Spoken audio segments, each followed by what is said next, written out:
အားလုံးပဲမင်္ဂလာပါခင်ဗျာဒီနေ့မှာတော့ကျွန်တော်အခုမြန်မာနိုင်ငံမှာဖြစ်ပျက်နေတဲ့ရေကြီးရေရှမ်းမှုတွေပြီးတဲ့ခါကျတော့အခုပြီးခဲ့တဲ့ငလင်ကြီးဖြစ်တဲ့ကိစ္စတွေဒီကိစ္စတွေနဲ့ပတ်သက်ပြီးတော့မှ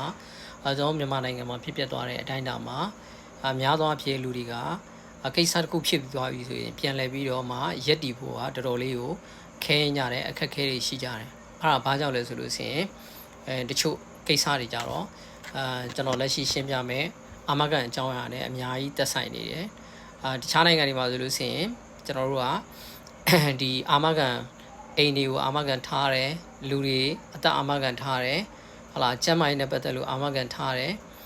နောက်တစ်ခုကမဖြစ်မနေထားမယ့်အာမခံတွေဆိုတာရှိတယ်မော်တော်ယာဉ်တွေအာမခံထားကြတယ်နော်မော်တော်ယာဉ်တွေပျက်စီးဆုံးရှုံးမှုတွေထိခိုက်မှုတွေအတွက်ကိုပြန်ပြီးတော့ရင်းစားပြန်ရနိုင်အောင်အတွက်အဲ့တော့နိုင်ငံတိုင်းမှာပဲဖြစ်မနေထားတဲ့အာမခံမျိုးတွေလည်းရှိတယ်မြန်မာနိုင်ငံမှာလည်းအဲ့အာမခံမျိုးတွေရှိတယ်အဲ့မြန်မာနိုင်ငံမှာရှိနေတဲ့အာမခံမျိုးတွေကြတော့များသောအားဖြင့်ကတော့ဝန်ထမ်းတွေ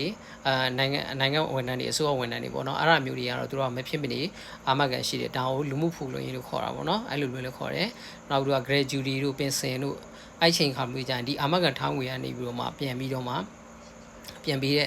ဟာတွေပေါ့နော်အဲ့တော့ဒီကျွန်တော်တို့ဒီနိုင်ငံမှာကြတော့ပြည်သူတွေအနေနဲ့ကြတော့ဒီအာမခံနဲ့ပတ်သက်ပြီးတော့တော်တော်လေးကိုအလှမ်းဝေးနေတာကိုကျွန်တော်တို့ကိုယ်တိုင်ခံစားရတယ်ကျွန်တော်တို့ကိုယ်တိုင်လက်ရှိတွေ့မြင်နေရတယ်ဒီငလျင်တို့ရေဘေးတို့မှာဆိုလို့ရှိရင်တော်တော်ကြီးကိုဒီအချင်းရာတွေကိုအများကြီးတွေ့ရတယ်ဘာကြောင့်လဲဆိုတော့ဒီ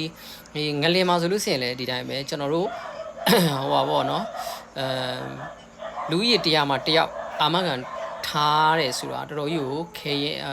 ရှားတယ်ပေါ့နော်နောက်တစ်ခုကအိမ်နေဆိုလို့ရှိရင်လည်းအာမခံထားတာတွေမရှိတဲ့ခါကျတော့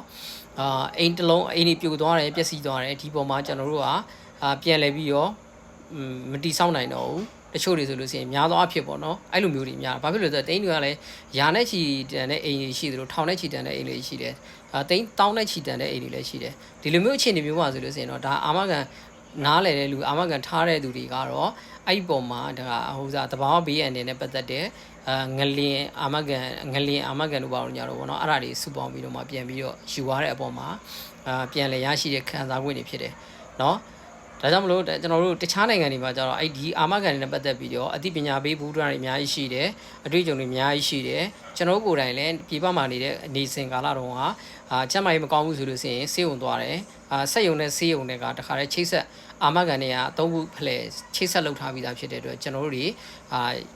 ကျန်းမာရေးအာမခံကို queue site ပေးလို့ရနိုင်တယ်ဒါကြောင့်မို့ကျွန်တော်တို့ရှေ့ဆက်ပြီးတော့အာမခံနဲ့ပတ်သက်ပြီးတော့ရှင်းပြသွားပေးပါမယ်